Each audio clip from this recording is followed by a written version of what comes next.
Hey, this is Travis Shaw with the Virginia Piedmont Heritage Area. I'm here with my coworker Ian McDougall, and we are in the village of Paris, Virginia. One of many small villages that kind of dot the heritage area.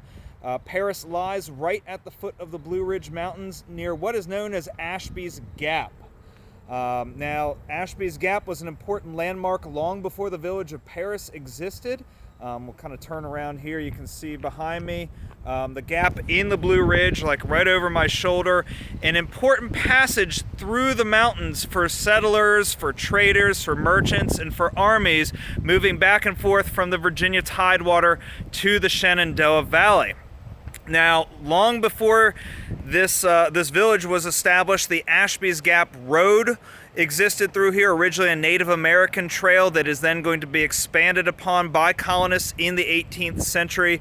And the gap actually gets its name from one of the more prominent settlers in the area, John Ashby, who's going to be living out here by the middle of the 18th century. And he and his family have established an ordinary or tavern, an inn here at the base of the mountains. Yeah, Ian's got a photo of it. The original Ashby's Ordinary actually stood right behind us in this lot. You can see this little gray house here. And Ian actually has a great story relating to the American Revolution. Some of the more famous people to come through the area and visit the tavern here. Ian, tell us a little bit about this. Right, so in November of 1781, the British Army, recently defeated at the Siege of Yorktown by Generals Washington and Rochambeau, are marched as prisoners of war through the western parts of Virginia and into Maryland as well. And one of these two groups of prisoners was actually marched right here down this road through Ashby's Gap on their way to prisoner of war camps in Winchester, where they would spend the next few months in captivity. And one soldier, who's actually a member of a British regiment that's captured at Yorktown, one soldier by the name of Captain Lieutenant Samuel Graham of the 76th Highlanders, was actually marching through here and kept a memoir of his events during the American Revolution.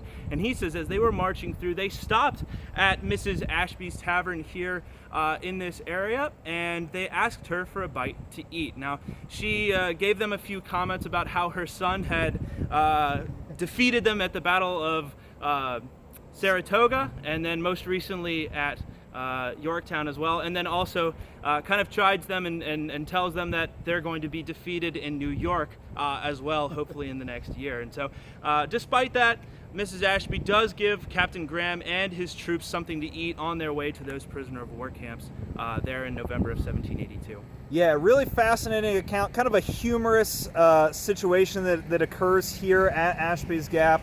If people want to learn more, what is the name of that account? Where can they look that up? So the account is written by Samuel Graham, and his account is available online as a Google Doc. You can read all about his experiences in the American Revolution. Just Google Captain Samuel Graham, Memoirs of the American Revolution. Very cool.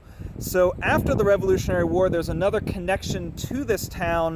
The town of Paris, as we know it today, was laid out by a Revolutionary War veteran named Peter Glasscock. He returns to this area of Virginia after his military service. He establishes a village here. Now, according to legend, the original name for the village, or at least, amongst the locals, was Pumpkinville. And it's not until many years later in the early 19th century that it gets the name Paris. And supposedly it's because Peter Glasscock, as a veteran, was so impressed with the Marquis de Lafayette that he names the village Paris in honor of the French general. Now from there, Paris is going to remain an important stopping point along the turnpike here, especially in the early decades of the 19th century. The kind of downfall of the village happens in the decade before the American Civil War. As the Manassas Gap Railroad is extended westward, all of a sudden people moving back and forth between the different parts of Virginia don't need to use this turnpike anymore. They can use the railroad, which crosses at Manassas Gap south of us.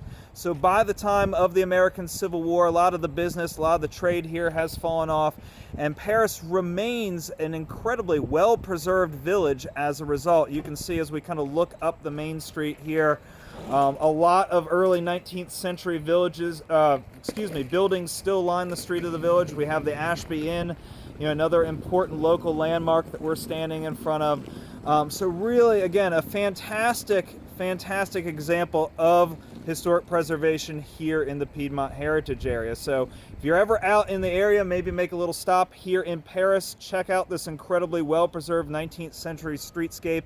And maybe while you're out here, think about those poor prisoners of war who are marching up the streets, would have marched right up this street as well back in 1781. There's so much history, so many layers to the history in villages like Paris. So thank you, Ian. Thank you guys for joining us. We'll catch up with you guys later.